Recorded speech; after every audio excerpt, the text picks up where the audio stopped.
No, I'm not a writer. Okay. Hi, I'm Jami Amarine. Hi, I'm Rebecca. That Organic Mom. So I told you I was going to surprise you. We're talking one more time about self-care. I'm going to set my alarm this time. I did not set it the last time. I set it for 12 seconds and then I didn't set it. So I pushed start. But so I think that we should talk about self-care from the point of when nobody's taking care of you at all. Whether you're a single mom or widowed or just alone, or a caregiver of any kind. What is that? Sorry. Could you see that? So that feeling of being utterly alone and everything that you have, everything that you are is keeping everyone else afloat. And either your spouse is despondent or a butthead or your marriage is over, whatever. But I always think of this, especially full-time working moms that work outside of the home that have small children that are single. I don't know how they do it. I don't either. Just that. I mean, I did it, but I don't think I did all of the things then that I do now. I just don't know how I kept it together back then. See, and I've never been in that position, but I think about it like on snow days and just that feeling that there's nobody to give you any reprieve, or how could you possibly have self-care? Well, I have experience here because I have been a single mom, and it's not easy. No, but I think that one of that scripture that we talked about in the last session from 1 Peter 5:7, live carefree before God. He is most careful with you. And I think that one of the biggest favors that you can give yourself in that situation is to know that he's most careful with you. Even if nobody else is, he's for you and he's with you. And, speaking those things out loud to him, if that's your only form of self-care, is just alone in the bathroom for 2 seconds while you pee and somebody's banging on the door. God, I need reprieve. Send me reprieve, send me peace, send me joy, send me these things because I'm losing it. Instead of thinking that you're somehow being punished or in trouble. So, but yeah, you do have more experience. I've had very, very small incidents where I was alone with a lot of kids, but I'm very blessed in that Justin and I we've partnered the whole way through. So that's good. Yeah, it's funny too because when I was alone, I knew I had to be responsible for all the things, and I just did it. And I think, it probably was hard at times. I remember going to college, holding down a full-time job and taking care of my kids all at the same time as a single mom. And it's mind-boggling now. I can't even imagine how I made that work, but I did.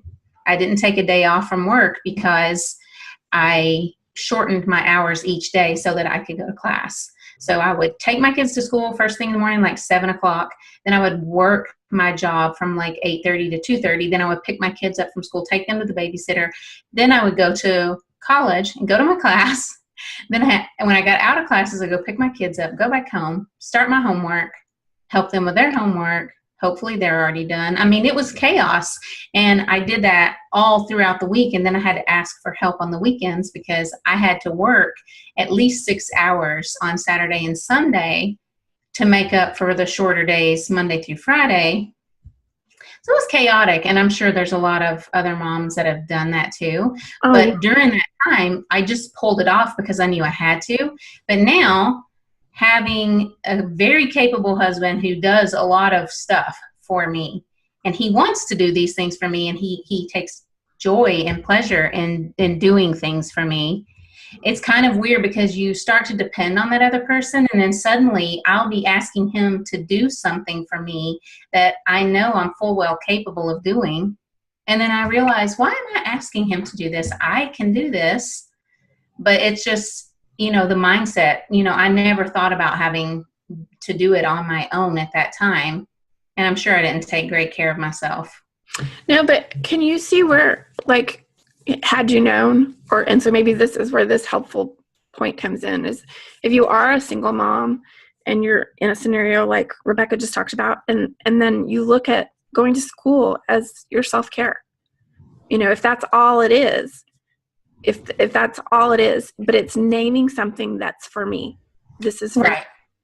And right. I do think that when you're able to do that and you're able to say, this is for me, this is mine, whether it's a piece of chocolate or, your makeup or whatever, but labeling something that's for you, that it shifts that mindset. That's a really good point. And I mean, that's actually why, because I set my own hours. I was in charge of my schedule at work. And that is the reason why I chose to work from 8:30 to 2:30 was a form of self-care, because being able to pick my kids up from school, being able to drop my kids off to school instead of putting them on the bus for myself, for me, there's nothing wrong with that if someone wants to do that. But for me, that was important.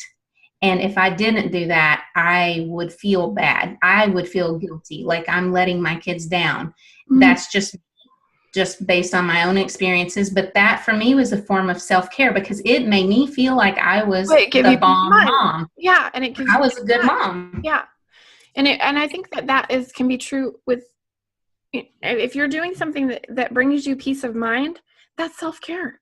It is. It is. It's just a matter of saying, this is what I have to do.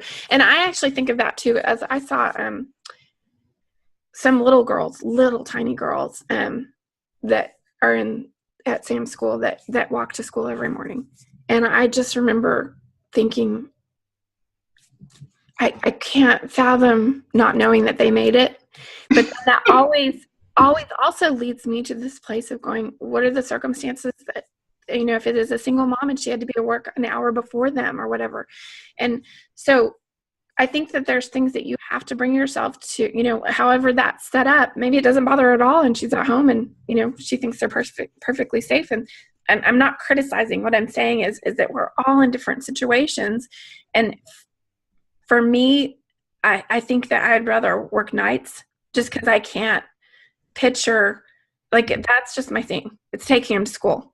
I don't care how they get home. I want to take them.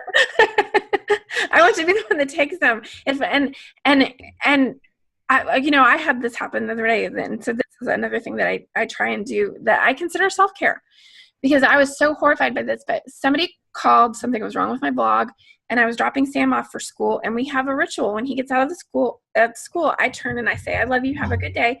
And then he walks. It's hilarious. You have to see it. He walks, and I just pray that he's not going to slam into one of these poles. He's looking at me just waving, right? So, but I got a phone call, and I had it on speaker, and I'm talking, and he got out of the car and left. And I didn't say anything. And I got halfway to Charlie's school, and I was physically just like, you get him okay? I didn't tell him goodbye. I couldn't let it go. And Justin was like, Jami, I'm sure he's fine and everything. And so I called the school, and I was like, can I come have lunch with him? Because he probably was way past it, but I just couldn't get past it. And the receptionist was like, you're not going to believe this. We have open campus every day of the year except for today. And we don't have it today. And I couldn't get past it. I couldn't function. I couldn't write. I just felt so sad and sorry. And so I just asked her, I said, will you do something? Will you take him a note? Will you do something? Because I messed up this morning. And she did it. And the minute she did it, she sent me a picture of him with this note that said, Mommy said she loves you. And I was glad that she could do that. But, the peace of mind that came after that set me free to do other things. And if you have something that's robbing you of peace, something you have guilt or remorse over, and you don't reconcile that, you're not taking care of yourself.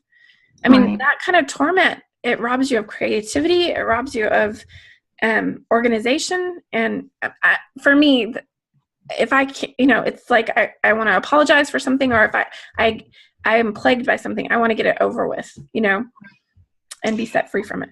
But, yeah, and I have done that exact same that you just described.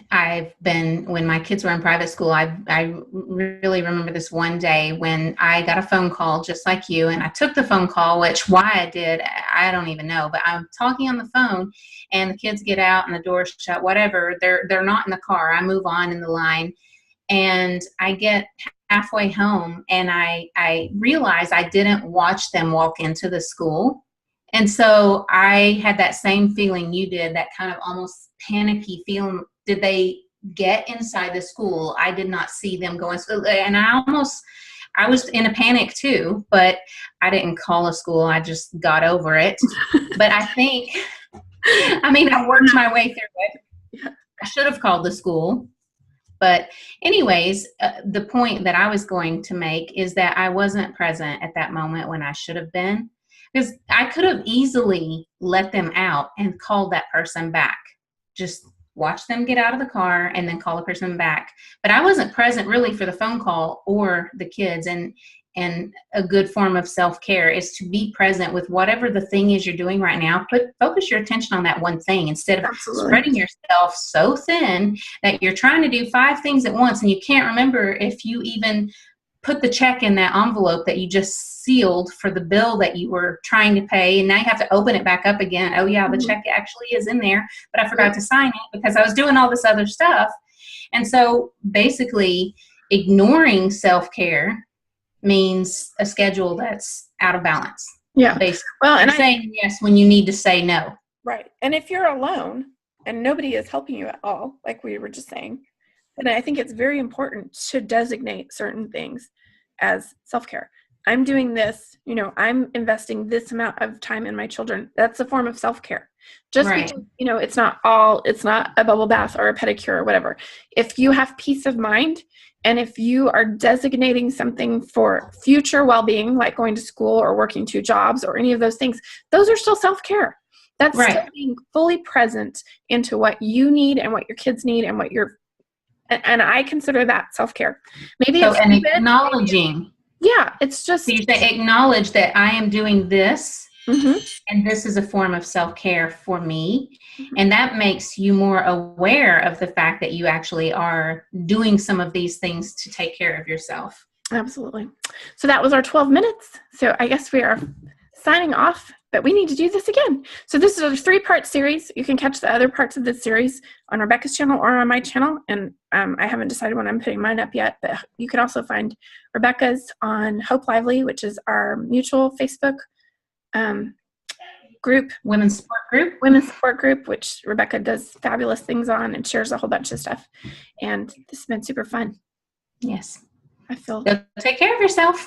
I'm actually going to say, this, for me, was self-care. I can hear my mom hacking up a lung and the vandals are terrorizing her. I'm fully present here. So I love you, Rebecca. That's good. I love you too, Jami. No, I'm not a writer. Okay.